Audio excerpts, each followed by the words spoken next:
pemirsa, jumpa lagi dengan kita berdua ini ya, dalam acara ngobrol-ngobrolnya ya guys. Nah, untuk topik kita pada siang hari ini, kita akan membahas yaitu mengenai suatu berita ya, bahwasannya itu yang terkait dengan adanya beberapa artis atau yang dikenal dengan istilah public figure itu dia dihimbau untuk mengembalikan sejumlah dana yang dia udah terima pada saat dia melakukan pekerjaannya itu, dan ini juga berhubungan dengan yang namanya case robot trading yang cukup viral beberapa akhir ini seperti itu.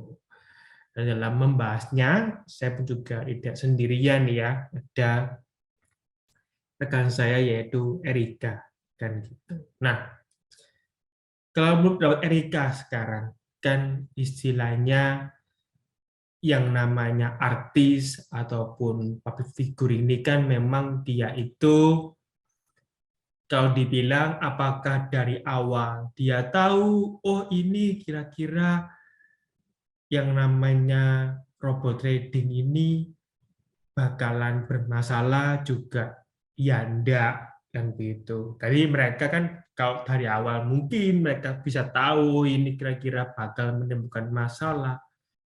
Menurut saya sih mereka juga enggak bakal istilahnya apa kemudian mengambil job di robot trading tersebut kan itu.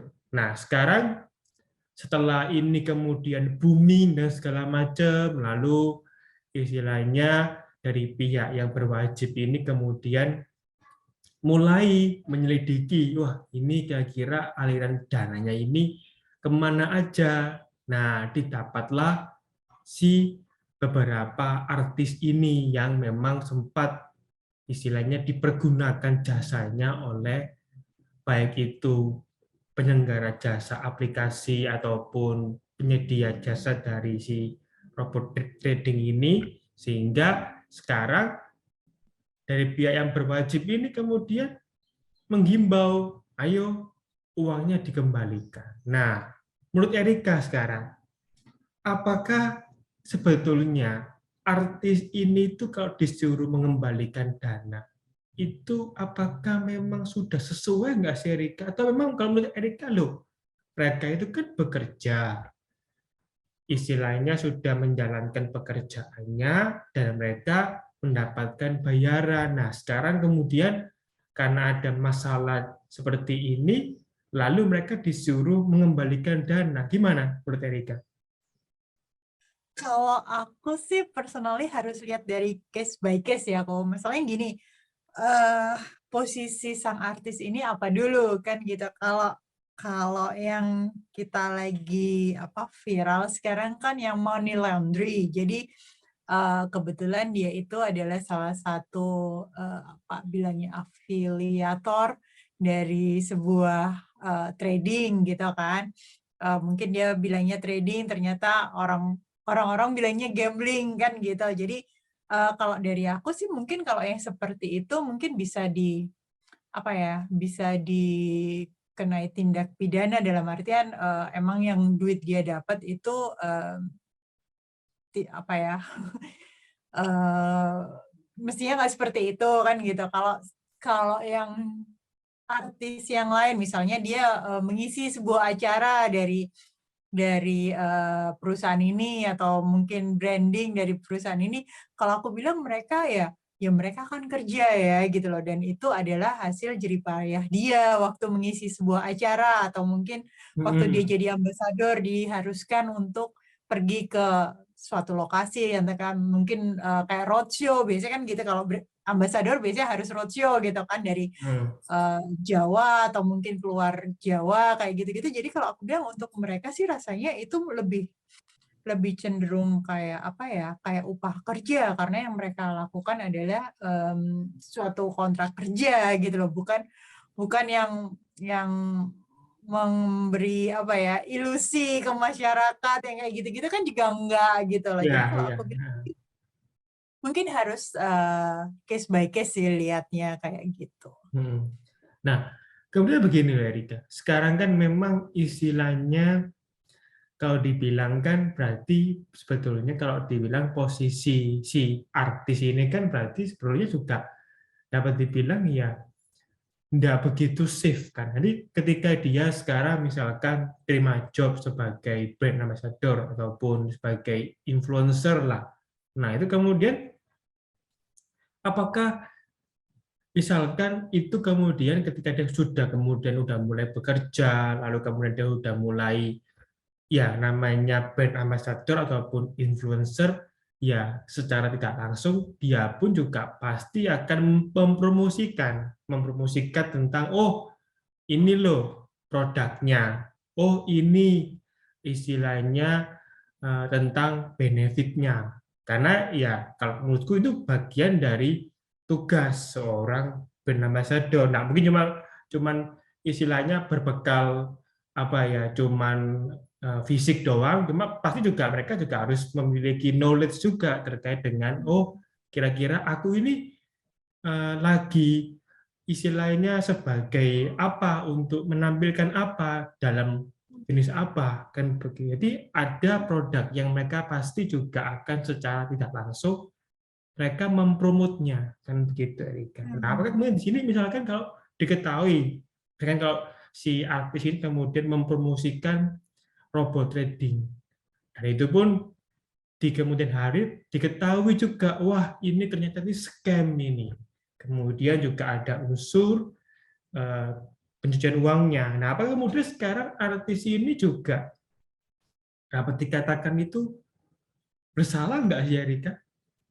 Gimana? Kalau kalau aku sih balik gini kok, kebetulan kalau aku pribadi ya, kebetulan biasanya kalau kalau aku kemarin sempat di DM salah satu jewelry di sini gitu loh. Mereka bilang kalau mau nggak jadi ambasador kita. Yang aku lihat pertama kali pasti produknya dulu. Dalam artian apakah produk ini benar apa enggak. Dalam benar apa enggak itu maksudnya ya kalau seandainya itu berupa trading, apakah itu sesuai, sudah punya legalitas, legal standing-nya jelas, kayak gitu-gitu pasti aku cek dulu. Kebetulan yang aku ditawarin ada jewelry, aku lihat dulu jewelry-nya ini perhiasan-perhiasan yang cocok nggak? Maksudnya aku bisa nggak pakai atau aku cocok dengan itu kan pasti seperti itu ya untuk ambassador. Kebetulan aku nggak tahu sih, mungkin nggak semua seperti itu, cuman kebanyakan biasanya ya itu adalah salah satu homework yang harus dilakukan gitu loh. Dalam artian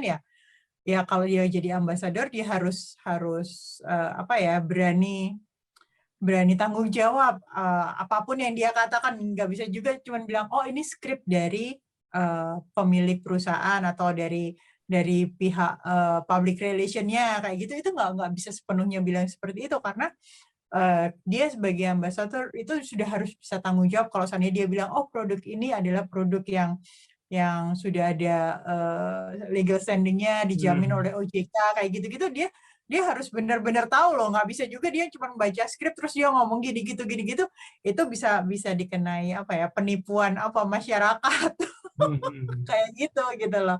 Jadi ya kalau aku bilang sih selama dia melakukan itu dengan batas wajar, dalam artian ya dia sudah mencek, dan kemudian kalau di kemudian hari ada sesuatu yang mungkin kalau aku bilang kalau money laundry biasanya sudah kelihatan ya dari awal. Kita bisa lihat oh kok nggak masuk akal ya, maksudnya kalau seandainya kita naruh duit sekian terus tiba-tiba ngelipet jadi 10 kan gitu-gitu. Cuman aku nggak tahu kenapa masyarakat kita seneng banget gitu loh yang begitu-begitu. Maksudnya hal yang tidak masuk akal. Aku sempat beberapa kali lihat itu, ini kan nggak masuk akal. Oke, trading itu pasti ada loss profit itu pasti ada kan gitu loh. Cuman kalau emang dia bukan orang yang suka baca atau menganalisa suatu saham, ya pasti dia loss kan gitu. Cuman kalau kemudian orang ini menang terus ya patut dipertanyakan juga kok dia bisa ya kayak gitu kan. Itu hal-hal yang mungkin harus dilihat sih kok kalau aku bilang kayak gitu. Jadi istilahnya baik si figur juga maksudnya juga mereka itu sebelum menerima job mereka juga harus lebih aware juga terkait dengan legalitasnya juga, terkait dengan oh ini kira-kira ini enggak ya, istilahnya apa, udah sesuai enggak dengan regulasi, atau jangan-jangan ini kemudian menjadi ilegal, kan begitu. Jadi ya secara tidak langsung ya baik itu brand ambassador maupun influencer itu juga memiliki tanggung jawab kan untuk istilahnya memberikan suatu informasi baik itu produk ataupun jasa yang memang itu harus sesuai dengan legalitasnya, itu sampai kemudian apa ya cuman terima job doang lalu waduh aku loh nggak tahu Pak itu kalau itu ya apa namanya ternyata ilegal, wah wis kadung promosi kemudian ya itu Ah, memang itu memang menjadi apa ya tanggung jawab dari si baik itu brand ambassador maupun influencer. Nah lalu kemudian begini loh, kalau kita lagi kan sebenarnya case yang berbau dengan money laundering itu kan sebetulnya itu berhubungan dengan dana dari hasil kejahatan ya kan begitu Rika. Nah apakah sekarang begini, apakah sebetulnya pengembalian dana itu kalau menurut Erika itu apakah cukup fair nggak buat si artis ini? Karena gini, dia walaupun misalkan dia ya nggak ngecek lah terkait dengan legalitasnya, kemudian dia udah kadung promosi, istilahnya udah bagaimanapun ternyata ini ilegal dan kemudian juga ditemukan unsur scam-nya. Nah itu kemudian begini, lalu hak dari si artis ini itu apakah kemudian juga secara tidak langsung itu menjadi hilang dengan bentuk konsekuensi ya itu dia harus apa ya mengikuti himbauan dari pihak yang berwajib ini untuk mengembalikan dananya. Gimana?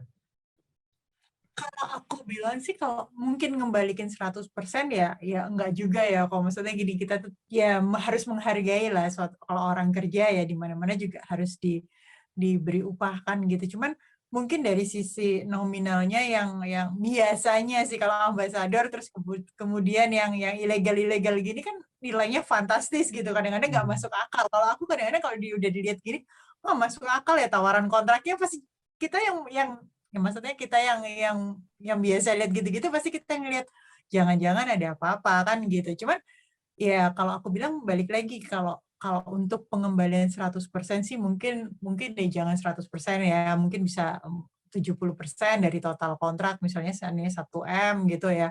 Kan Hmm. dia juga udah kerja, udah apa itu kan waktu, tenaga juga udah dikeluarin sama dia toh gitu loh. Jadi Hmm. kalau aku ya mungkin 30% dari nilai kontrak itu wajar lah kalau aku Hmm. bilang. Jadi ya istilahnya kalau dibilang apakah pengembalian secara penuh itu dapat dikatakan fair juga ya sedikit kurang fair. Di sini juga ada pertimbangan lain ya. Jadi kalau dia udah bekerja ya mungkin dikurangi dengan biaya produksinya kan siapa tahu dia ya mau sore udah nyanyi sepanjang apa udah make up udah apa aduh Pak apa namanya ya itu benar juga secara ya secara secara logik juga itu memang iya bisa dipertimbangkan mestinya cuma ya memang gini ini kan sebetulnya juga kalau kita lihat kan memang secara regulasi memang money laundering ini kan memang juga nanti mengarahnya juga secara kan juga pengembalian terhadap kerugian si korban tuh Erika ya meskipun itu pun juga tidak bisa dapat dikatakan pengembalian secara penuh ya enggak karena kalau misalkan mau ditelusuri ya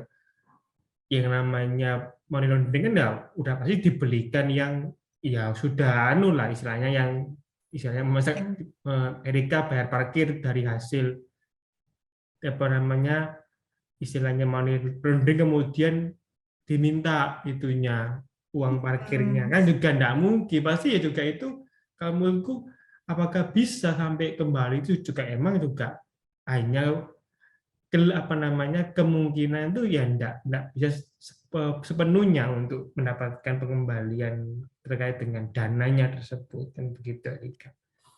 Nah lalu gini, Pak Erika juga sempat lihat kan sebetulnya itu kan istilahnya mereka-mereka yang terlibat dalam baik itu sebagai brand ambassador ataupun influencer ini kan juga mereka mengikuti kontraknya, tuh, Erika. Nah, apa kemudian gini, apakah kontrak itu, Erika, misalkan dia sudah kontrak ya kan untuk kerja sebagai brand untuk produk A, nah kemudian ternyata produk tersebut kemudian scam.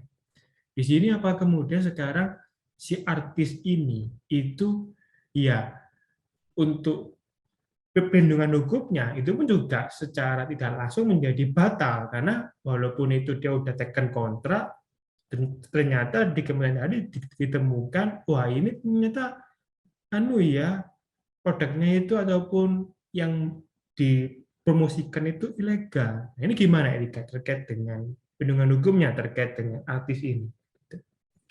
Kalau dari sisi hukum sih begitu dia kontrak dengan nilai nominal itu dia sudah oke ya. Kalau maksudnya entah itu di belakang ternyata itu adalah perusahaan ilegal atau apapun itu, kalau aku bilang dari sisi kontraknya sudah oke gitu, di mana-mana kalau sudah ada kontrak dan sudah ada kesepakatan ya sudah legal gitu. Cuman ya balik lagi itu mestinya sih kalau seandainya mau taking job sebagai ambasador, terutama kalau cuma ngisi satu acara aja nyanyi gitu ya, kalau aku bilang ya sebodo amat, masa iya kita mau nyari tahu dia siapa, kan dianya sudah mau kontrak kita untuk nyanyi atau ngisi suatu acara, ya udah itu kan cuman one time job ya gitu. Beda sama ambasador yang biasanya kontraknya agak lama kan gitu. Jadi kalau aku bilang ya yang mungkin yang harus diwaspadai adalah yang sebagai ambasador kan gitu, mestinya kan dia sudah meskipun kontraknya itu valid atau sah, kalau seandainya perusahaan itu di belakang terjadi hal-hal seperti itu ya mau nggak mau dia ada tanggung jawab lah gitu, mungkin ke masyarakat bisa bilang oh ternyata aku salah atau apa kayak gitu-gitu. Cuman kebetulan kalau aku perhatiin ambasador-ambasador di Indonesia tidak seperti itu kan gitu.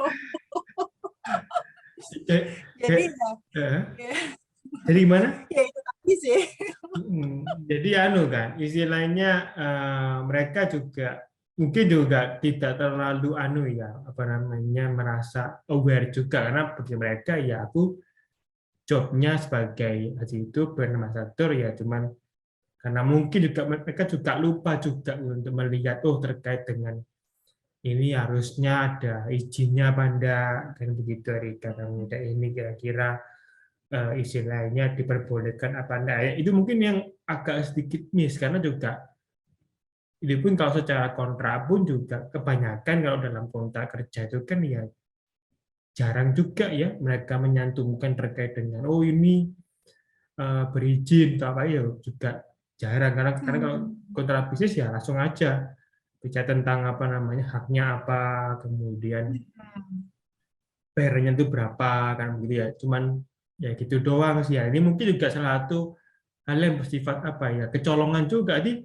mereka sudah kadung teken lalu mereka juga mungkin juga nggak terlalu berpikir yang terlalu jauh ini aku di kontrak ini kemudian istilahnya mereka terima seperti itu kan Erika lalu ya ternyata di kemudian hari ya ternyata jebuse ya ilegal jadinya ya mereka juga merasa waduh apakah aku ini harus mengembalikan kan itu. Nah itu kan makanya kenapa itu istilahnya dihimbau untuk mereka itu ayolah istilahnya kamu kembalikan kan begitu. Nah itu begini Erika. Misalnya kalau Erika ditanya sama si artis ini, jangan Erika selaku istilahnya kuasa hukum yang ditanya, Bu Erika, saya ini tidak mau mengembalikan dana tersebut karena buat saya pribadi itu hasil kerja saya. Apakah kemudian si artis ini akan mendapatkan masalah, Erika, ketika dia menolak ataupun bersikeras tidak mau mengembalikan dananya? Gimana? Kalau ini harus dilihat balik lagi, ini harus dilihat per case sih kok. Dilihat dari dia waktu awalnya seperti apa, terus kemudian berapa nilai kontraknya kan gitu. Kalau cuman Cuman nggak banyak sih, biasanya polisi udah maklum lah, ya udah nggak apa-apa pasti kayak gitu kan. Cuman kalau nilainya yang sudah em-eman gitu kan, terus kerja dia entah apa-apa nggak, maksudnya kerjanya dia juga nggak jelas gitu, pasti polisi juga ngejar kan gitu. Itu balik lagi sih kalau aku ya tergantung gimana kita kita bisa nyampein ke artisnya ya, maksudnya ya kita tahu dia juga kerja gitu, cuman dia juga harus tahu kalau yang dilakukan itu salah kayak gitu. Jadi ya istilahnya harus diperjelas dulu kira-kira dia job desk-nya sejauh apa kan begitu ya. Kalau cuma sekedar nyanyi doang ya mungkin juga ya nggak harus juga dia mengembalikan karena kan kontraknya cuma sebagai menghibur aja Iya. dalam acara. Tapi kalau kemudian dia sampai turun sebagai brand ambassador atau influencer juga masih juga harus apa ya mau nggak mau juga ya mesti ikutin kan karena juga ada bentuk tanggung jawab juga dia selaku brand ambassador-nya kan begitu. Mesti nggak cuma sekedar terima kontrak gitu doang sebagai istilahnya brand ambassador kemudian mereka lepas tangan. Enggak mau kalau disuruh kembalikan aku sudah kerja begitu. Itu kan seperti itu. Nah, kemudian begini. Kan yang namanya istilahnya regulasi kita itu pun juga sebetulnya itu kan memang tidak terlalu banyak memberikan pengaturan ya terkait dengan baik itu si brand ambassador ataupun influencer ini karena bagian dari jasa ini kan sebetulnya itu memang muncul dan berkembang karena adanya perkembangan zaman Erika dan begitu. Jadi nah apa kemudian gini loh, apakah perlu nggak sih sekarang regulasi yang lebih khusus Erika mengatur mengenai tentang kira-kira bagaimana sih seorang brand ambassador ini dalam dia bekerja gitu ya. Gimana? Kalau aku bilang sih untuk maksudnya peraturan yang baru, maksudnya di-update itu perlu sih, dalam artian ya namanya peraturan harus ngikutin zaman, terutama yang di bagian operasional yang bawah-bawah ya. Jadi kalau kalau kalau aku bilang mungkin undang-undangnya masih belum perlu, tapi untuk peraturan-peraturan yang di bawah itu yang harus ditambah-tambahin karena itu yang harus diupdate mungkin tiap tahun setahun sekali atau apa kan kadang-kadang apalagi kayak gini setahun sekali itu cepet banget berubahnya ya, dalam artian yang kemarin kita kena pandemi seperti itu, terus mungkin banyak job-job, terus habis gitu orang yang work from home juga banyak, terus akhirnya yang lihat-lihat di website juga yang akhirnya tergiur dengan janji-janji mereka ya yang kayak gitu-gitu sih harus lebih detail sih untuk diatur kalau aku bilang kayak gitu. Jadi istilahnya harus lebih ngikuti aja. Jadi kami katakan ya regulasi itu bisa ngikuti aja terkait dengan perkembangan zamannya. Jadi ya harusnya harus update lah terkait dengan apa-apa aja yang lagi trending. Ini biar di sini itu juga misalkan kalau ada beberapa regulasi yang belum mengatur, yang juga harus mulai dipikirkan juga kira-kira ini itu gimana sih caranya itu biar mereka yang bekerja sebagai istilahnya brand ambassador ini kemudian itu bisa mendapatkan perlindungan hukum yang lebih jelas kan begitu Erika. Nah, kalau sekarang Erika sendiri misalkan selaku kayak gitu brand ambassador ataupun influencer ya. Kemudian Erika sudah promosi ya begitu, promosi brand A. Lalu Erika kemudian dihimbau untuk mengembalikan dana. Apa respon Erika selaku brand ambassador? Apakah Erika merasa, hah? Oh nggak bisa, atau Erika merasa, oh ya udah saya secara legowo saya mengembalikan. Gimana Erika? Kalau aku ya balik lagi karena kita selalu do our homework kok, rasanya nggak mungkin juga kita sampai gitu. Cuman ya balik lagi aku harus lihat case-nya sih ya kira-kira seperti apa. Cuman kalau aku bilang ya memang sebelum melakukan sesuatu emang harus cek and recheck supaya nggak kejadian seperti itu. Tapi kalau one day itu kejadian gitu ya amit-amit deh ya. Cuman ya lah gitu. Cuman aku pasti ngomong, Pak jangan semua dong, kita kan juga ada cost production atau apa kayak gitu-gitu. Aku pasti ngomong ke pihak yang berwajib seperti itu. Jadi Erika juga sebenarnya bisa memahami kan, jadi ketika itu kemudian dihimbau untuk mengembalikan juga, ya Erika pasti juga ya bisa menerima kan, nggak kemudian Erika merasa wah nggak bisa, itu Pak, itu rezeki saya kan begitu. Dia memang ada bentuk ya istilahnya sisi yang memang mau nggak mau kita pun juga harus bisa memahami kenapa itu kita harus mengembalikan, karena di sini itu ada hak-hak dari si para korban ini yang memang juga perlu juga dikembalikan meskipun tidak secara penuh kan begitu. Oke, untuk kesimpulannya nih buat topik kita pada siang hari ini apa buat para netizen tadi? Buat para netizen, jangan gampang tergiur dengan iklan-iklan yang ada, terutama kalau di YouTube lah, atau mungkin sosial media lainnya. Dan kalau seandainya jadi brand ambassador, itu mungkin harus dicek dulu produknya seperti apa, mereka punya legal standing atau enggak, gitu.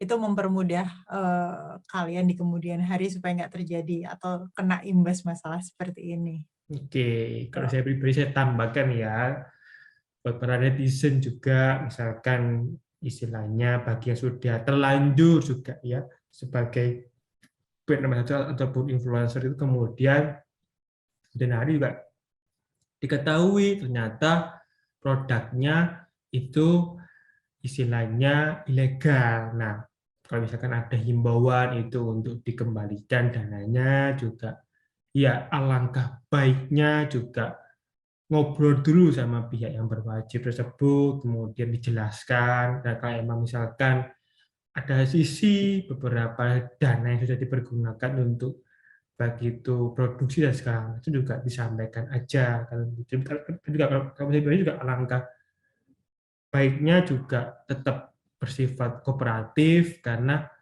tujuannya yaitu istilahnya untuk menelusuri terkait dengan sejauh mana sih aliran dana tersebut tuh dipakai oleh si pelaku tersebut. Begitu, jangan kemudian istilahnya tidak mau bersifat kooperatif karena tentunya di sini nanti akan berimbas kepada istilahnya penyelesaian perkaranya tersebut. Gitu ya guys. Oke, bagi yang sudah nonton ya, jangan lupa kemudian like, komen, dan subscribe ya. Sampai jumpa di edisi-edisi berikutnya. Bye-bye.